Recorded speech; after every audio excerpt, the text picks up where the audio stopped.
Jemaah Jumu'ah rahimakumullah. Ketika kita berbicara tentang siam, tentu di antara kita ada yang berkata bahwa ini adalah syariat yang telah disyariatkan 14 abad lebih yang lalu. Sekian banyak ceramah, khutbah, tausiah yang menyinggungnya. Apalagi yang tidak dibahas tentang siam, mulai dari ahkam hukumnya sampai kepada hikam, kepada hikmahnya.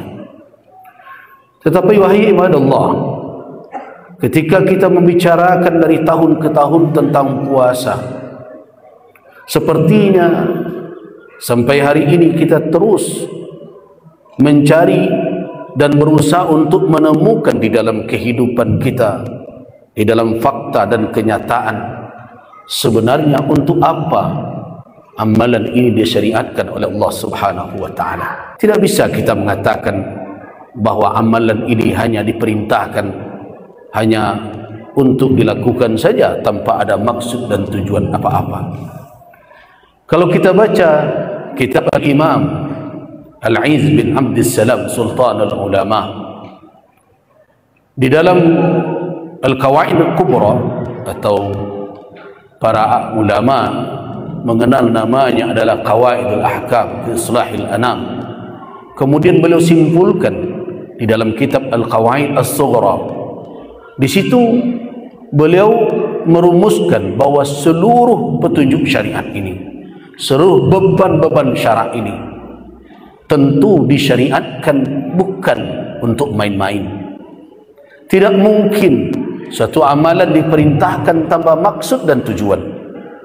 Belum membatasi tujuan dari tasyri' Islami, tujuan suatu amalan, suatu beban disyariatkan di dalam agama untuk dua tujuan utama. Al-Imam As-Subki malah merumuskan menjadi satu. Apa yang dua itu? Yaitu litahqiq masalihil ibad, untuk mewujudkan kemaslahatan hamba dalam bentuk jalbul masalih wa dar'ul mafasid, merangkul atau menjangkau kemaslahatan untuk hamba di dunyahum, baik di dunia mereka maupun di akhirat mereka, wa dar'ul mafasid, dan menolak kemafsadatan di dalam kehidupan mereka. Nah, ketika kita bawakan itu kepada siam, pertanyaan yang mendasar, apa masalih dan apa mafasid yang tertolak dengan siam ini? Ketika kita mungkin mengkaji dan menemukan bahwa puasa akan membentuk kepribadian yang memiliki karakter bisa dhabtun nafs, bisa mengendalikan diri, nafsu, syahwat. Pertanyaan berikutnya, apa yang didapat oleh insan berupa kemaslahatan untuk itu, dan apa kemafsadatan yang tertolak dengan yang demikian?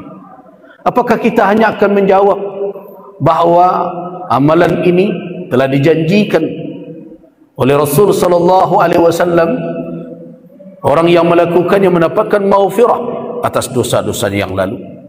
Apakah kita cukup akan menjawab bahwa orang yang mengamalkan ini dijanjikan oleh Rasul akan masuk dari suatu pintu kelak, yaitu Babur Rayyan, yang tidak dimasuki melainkan oleh orang-orang yang berpuasa? Semua orang kalau dikatakan demikian, bisa jadi mereka akan melahirkan pertanyaan berikutnya. Apa yang mereka katakan? Itu kan masalih ukhrawiyah, itu maslahah akhirat. Apakah ibadah ini hanya untuk kemaslahatan akhirat saja? Kalau kita mau telusuri apa yang menjadi buah dari amal, bukan hanya siam, ibadah-ibadah lainnya tidak terlepas sebenarnya juga dari masalih duniawiyah, kemaslahatan di dunia, kemaslahatan di akhirat. Coba perhatikan contohnya, salah satunya adalah salat yang merupakan tiang agama. Ketika Al-Quran mengatakan tanha anil fahsya'i wal munkar, mencegah dari kekejian dan kemungkaran, maka kita bisa memahami bahwa salat itu bukan hanya seseorang mendapatkan pahala yang akan diterimanya di akhirat, tetapi juga akan berbuah suatu kondisi dan keadaan kalau seandainya betul-betul umat Islam ini mengamalkan, menjalankan salat, tentu kemungkaran akan menurun, akan terhenti. Kenapa? Karena salatnya akan mencegah dia untuk terjatuh ke dalam perbuatan tersebut. Begitu juga zakat. Kalau memang seandainya zakat itu kita yakini dan terbukti tidak mengurangi harta, bahkan menjadi faktor untuk menumbuhkannya, maka berarti ada kemaslahatan yang diperoleh di situ. Coba perhatikan haji, ibadah lainnya yang menjadi rukun Islam yang kelima. Ketika sahabat bertanya, sebagaimana diriwayatkan dalam Musnad Imam Ahmad ibn Hanbal, mal mabrur ya Rasulullah, sebagaimana diriwayatkan dari Jabir bin Abdullah, apa kata Rasul sallallahu alaihi wasallam? Ifsa'us salam, menebarkan salam, it'amut ta'am, memberikan makanan kepada orang yang membutuhkan. Kita semua menemukan ada manfaat-manfaat, masalih duniawiyah untuk amalan-amalan tersebut di samping kemaslahatan akhirat. Nah, sekarang pertanyaan yang mendasar, apa maslahah duniawiyah dari siam ini? Nah, inilah yang tidak pernah diapungkan secara serius, sehingga akhirnya kalau kita mau mencoba melihat, meninjau, menghisap diri kita, jangan-jangan puasa kita selama ini baru hanya sebatas menggugurkan kewajiban, melepaskan beban yang ada di pundak kita. Suatu kali ada orang bertanya kepada saya, pernah saya sampaikan di dalam satu khutbah, Buya, kenapa ketika orang disuruh berpuasa, diwajibkan, yang disuruh adalah orang-orang yang beriman? Ketika saya bertanya kepada fuqaha, kepada ahli fiqih, mereka mengatakan syarat wajib berpuasa itu adalah Islam, ayyakuna musliman. Ittifaq, sepakat seluruh mazhab fikih bahwa syarat kewajiban puasa itu terletak, melekat di dalam pada diri seseorang, menjadi beban di pundaknya, adalah syaratnya Islam, di samping balik, berakal dan lain-lain. Tapi kenapa di dalam Al-Quranul Karim Allah Subhanahu wa taala menyeru ya ayyuhalladzina amanu? Ketika kita tanyakan kepada guru-guru kita dahulu, apa rahasianya iman yang dipanggil? Sebagaimana juga di dalam hadis Nabi, man shama ramadhana imanan. Jawabannya ketika itu beliau katakan, lihat akhir ayat. Kalau engkau belajar tentang tafsir Al-Quranul Karim, apa kawaid dari tafsir itu, engkau akan menemukan bahwa ayat-ayat Al-Quran yang engkau baca ada tanasub, ada keharmonisan antara pangkal ayat dengan ujung ayat. Bukan hanya antara ayat sebelumnya dengan ayat sesudahnya, ayat yang ini dengan ayat sesudahnya. Tidak hanya sebatas itu, bahkan ada tanasubul ayat, ada tanabus suar, ada tanasub antara satu sama lain. Kalau engkau baca ayat itu, apa yang kau temukan di ujung? La'allakum tattaqun, mudah-mudahan kamu bertakwa. Nah, kalau takwa yang ingin kamu cari di dalam puasamu, maka modalmu tidak boleh hanya sebatas keislamanmu. Kalau kamu ingin mendapatkan keutamaan yang dijanjikan oleh Allah Subhanahu wa taala, yang dijanjikan oleh Rasul, modalmu tidak cukup hanya Islam. Jadi kalau demikian adanya, wahai Syekh, berarti saumul muslim dengan saumul mukmin berbeda adanya. Benar, saumul muslim dengan saumul mukmin ada perbedaan yang mendasar. Apa perbedaannya? Saumul muslim, saum orang yang hanya mengandalkan keislaman sebagai modalnya, dia hanya bertujuan menjadikan puasa itu sebagai gayanya, sebagai tujuannya.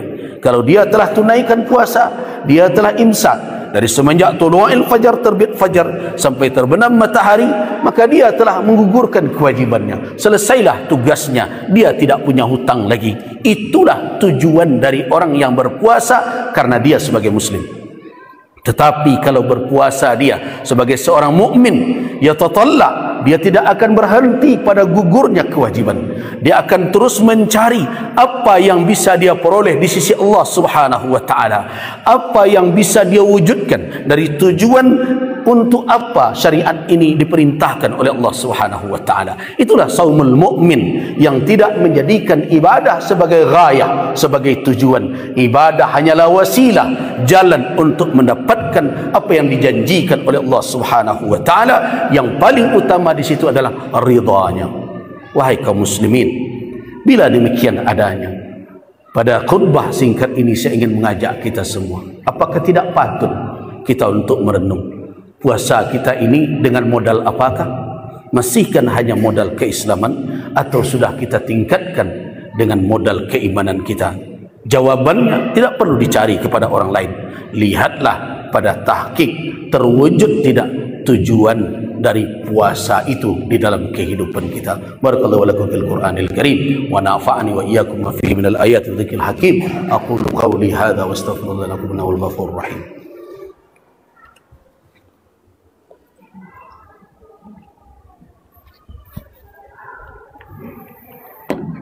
Alhamdulillahilladzi hadana li hadza wa ma kunna linahtadiya laula an hadana Allah. Asyhadu an la ilaha illallah wa asyhadu anna Muhammadar Rasulullah.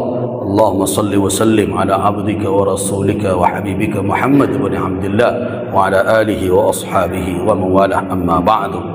Ibadallah, qala Allah tabaraka wa ta'ala fi kitabihil karim, ara'aita man ittakhadha ilahahu hawa afa anta takunu alayhi wakila am tahsabu anna aktsarahum yasma'una aw ya'qilun inhum illa kal an'am bal hum adallu sabila.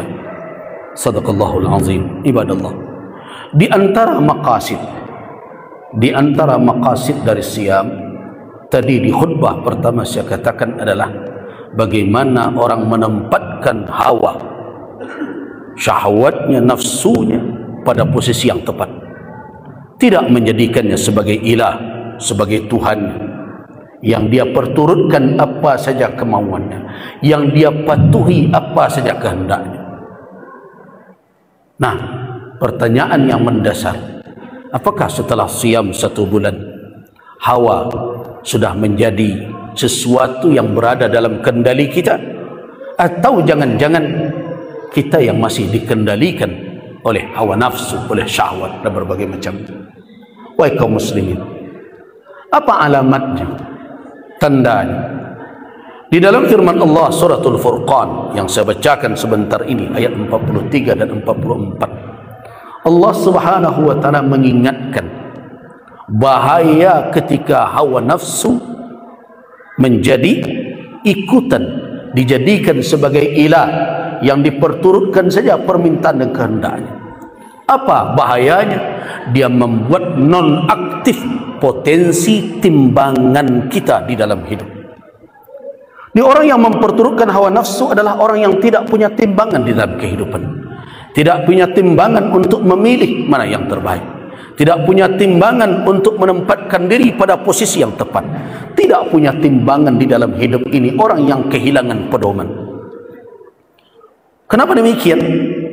Allah subhanahu wa ta'ala mengatakan, apakah kamu kira orang yang menjadikan ilah hawa itu, ayat 44-nya, atahsabu anna aktsarahum yasma'una aw ya'qilun, apakah engkau kira orang-orang mereka yang memperturutkan hawa nafsu, menjadikan hawanya sebagai Tuhannya, apakah kamu kira mereka itu mendengar? Mereka mau menalarkan, mempergunakan akal mereka? Tidak. Bahkan Allah subhanahu wa ta'ala membuat tamsilan, perumpamaan yang lebih dahsyat. Apa kata Allah? Inhum illa kal an'am. Orang seperti itu tak lebih dari binatang ternak. Balhum, bahkan mereka lebih tersesat dari kondisi binatang tersebut. Artinya apa? Ketika hawa nafsu menjadi Tuhan, makna menjadi Tuhan itu dia sembah dalam makna mengikutinya, mematuhinya, tidak mau mendurhakainya, pokoknya segala keinginannya diperturutkannya. Apa yang akan terjadi? Kalau itu terjadi, maka hilanglah potensi dasar yang diberikan oleh Allah subhanahu wa ta'ala untuk manusia mendapatkan pencerahan, menerima nasihat, membuat pertimbangan. Kenapa? Karena tidak ada di antara kita yang lahir sebagai seorang alim. Allahu akhrajakum min butuni ummahatikum, Allah keluarkan kamu dari perut ibumu sekalian. La ta'lamuna syai'a, kamu tidak tahu apa-apa. Allah berikan kepada kita 3 potensi, as-sam'a wal absar wal afidah. Allah berikan pendengaran, Allah berikan penglihatan, Allah berikan afidah, pemikiran yang paling mendalam, yang berfungsi untuk menalar, menimbang segala sesuatu. Apabila syahwat berkuasa, hawa nafsu diperturutkan, potensi itu menjadi lumpuh. Bahkan mereka tidak mendengar. Berarti pendengaran yang telah diberikan oleh Allah tidak berfungsi. Mereka tidak berakal, tidak mempergunakan nalar. Berarti akal yang diberikan, afidah yang diberikan oleh Allah tidak berfungsi. Dan itulah bahaya syahwat. Nah, siam, puasa ini salah satu, bahkan itu menjadi buah utama dari amalannya adalah seseorang bisa menjadikan hawanya di dalam genggamannya, dia bisa kendalikan menurut keinginannya.